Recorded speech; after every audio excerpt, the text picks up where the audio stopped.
I'm Dave Mercer, and this is Facts of Fishing, FYI. The fishing news, views, and info you can't use show.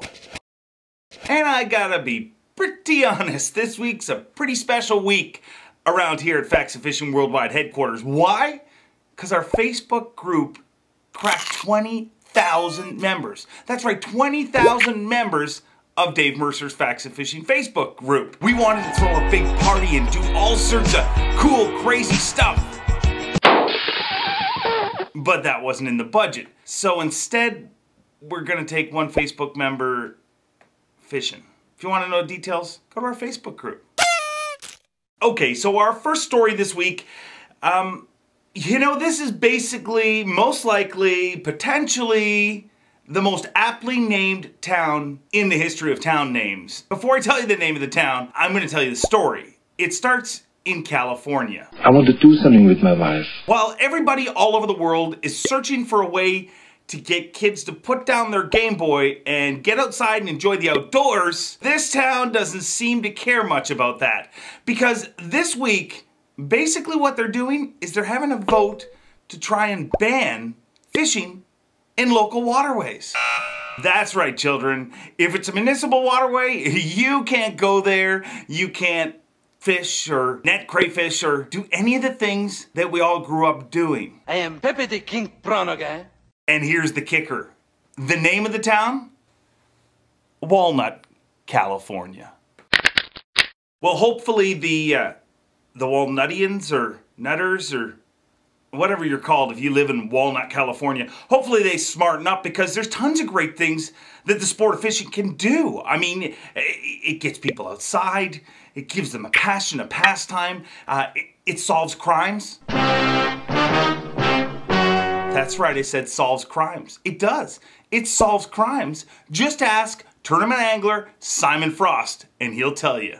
You see, Simon was out on the Welland Canal, which runs off of Lake Erie. He was searching around for a hot spot. He was catching a few fish. He was using his side imaging unit to really identify the structure he was fishing. And what did he find? Well, he found something big. A car. That's right, he found a car. Well, after fishing it for a few minutes, he decided to call the police and found out that that was a car they'd been looking for. The car's since been removed from the river, and Simon solved a crime. Last but not least, I want to talk about what has turned out to be one of the hottest chat board topics around, the new qualifying structure for the 2012 Bassmaster Classic. Now, while there's a bunch of new changes, the biggest change in the topic that I'm going to talk about here is the new theory, which is win and you're in. Win a tournament and you're in the Bassmaster Classic. It seems that some people aren't in favor of this new qualifying structure. Why?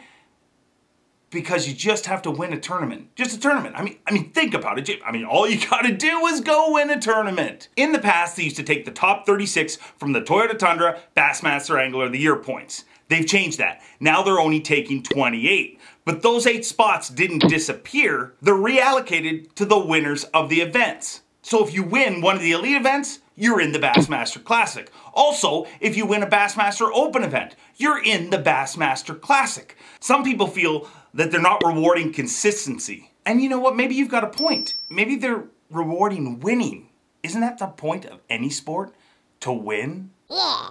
Every time I see a post-event press conference, the anglers are always talking about how much it means to win and how hard it is to win and how tough the field is. So maybe they're not rewarding consistency as much, they're rewarding winning. One of the most overused statements in the sport of fishing is, I swing for the fences, or I went for the big win. Well, now anglers will truly be able to do that, to go for the big win. If you're totally out of Angler of the Year points going into the last 3 events, you swing for the fences, baby, and you try make it into the Bassmaster Classic. A win will finally be worth something more than just a payday and a week's worth of news. Now, I know some of these comments aren't going to be super popular with a lot of people in the fishing industry, but sorry, it's just my opinion. I really think we're going to look back on this and realize that this was one of those changes that made the events that much more exciting.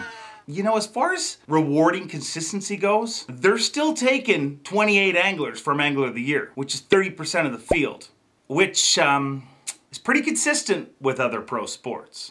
So I put my hands